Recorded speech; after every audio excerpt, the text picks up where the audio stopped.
Ditën e sotme në komisionin ku bëj pjesë erdhi një përkliq që kërkon që kompetencat e Akshit në masën 49% të aksioneve t'ia kalojë një subjekti privat.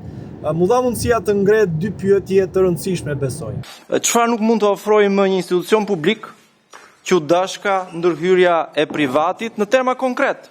Jo në terma kështu të përgjithshëm, fleksibiliteti e të tash. Konkretisht, çfarë nuk bën dot sot Akshi që detyrohet t'ia kalojë privatit? Nuk duhet të mos flasim për elefantin në dhomë, si me thënë. Që garanci për mbrojtjen e sekreteve shtetërore dhe të dhënave të qytetarëve mund të ofrojë qeveria juaj, kur institucioni publik që ju drejtoni është i akuzuar nga Spaku si grup i strukturuar kriminal dhe tashmë këto kompetenca ju po ja kaloni privatit. Cila është garancia?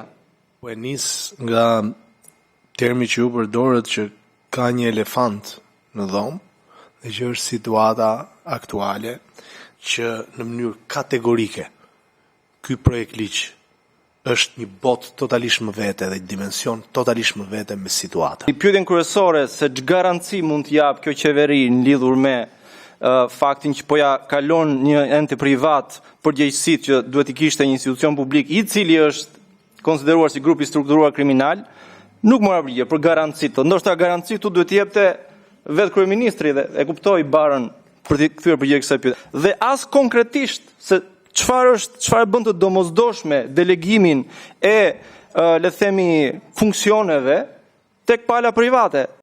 Më tej u drejtova zëvendës ministrit për arsyeën e kësaj bashkëpronësie mes shtetit dhe privatit, dhe kjo ishte përgjigjja e tij. Bën bashkëpunar privatin, mund ta bëj bashkëpunar privatin sepse ka nevojë për know-how nga privati që të rrisi kapacitetet. Pyetje tjetër e rëndësishme që u ngrit ishte të bënte me kriteret e përzgjedhjes së firmave private që do jenë bashkëpronar pra. Për mua personalisht është shumë e qartë që në nenin 9 thuhet që ngarkohet Këshilli i Ministrave që brenda 3 muaj nga hyrja në fuqi e këtij ligji të rishikohet dhe sipas rastit të përshtat aktet ligjore në fuqi për zbatimin e tij. Dhe këtu është kompetenca që i jep ligji, pikërisht që ka propozuar dhe deputeti, që është Këshilli i Ministrave që përcakton formën më pas se si do të përzgjidhen kompanitë, si do të jetë skema, si do të regjistrohet. Pra praktikisht një institucion publik si Akshi, i cili akuzohet si grup i strukturuar kriminal, ja kalon 49% të aksioneve privatit, përzgjedhjen e cili nuk do bëhet sipas ligjit, por do ta bëj Këshilli i Ministrave, praktikisht pra kryeministri.